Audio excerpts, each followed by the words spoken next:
ஒரு அழகான கிராமத்துல ஒரு அழகான குளம் இருந்ததா. அங்க ஒரு ஆமியும் ஒரு தவளையும் வாழ்ந்து வந்தாங்களா. அவங்க 2 பேரும் அம்மா க்ளோஸ் ஃப்ரெண்ட்ஸா.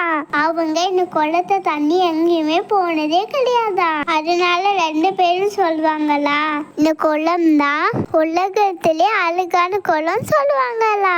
இந்த குளத்தை தாண்டி போனா உலகமே நல்லா இருக்காது அப்படி சொன்னாங்களா. ஒரு நாளா நாம சொன்னிச்சா, அம்மையா வெளில போய் பார்க்க கூடாது, நம்ம போய் பார்த்துட்டு வருவோமா அப்படி கேட்டுச்சா.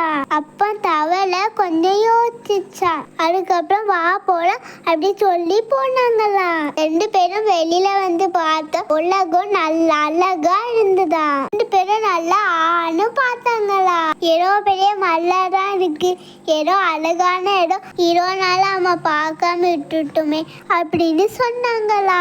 இந்த கதையோட நீதி என்னன்னா, நீங்க இருக்கிற இடத்த விட்டு வெளியில பார்த்தாலா உண்மையான உலகத்தோட அழகு தெரியும். இந்த கதை உனக்கு பிடிச்சிருந்தா லைக் பண்ணுங்க, ஷேர் பண்ணுங்க. இன்னும் சந்திக்கிறேன். பாய்.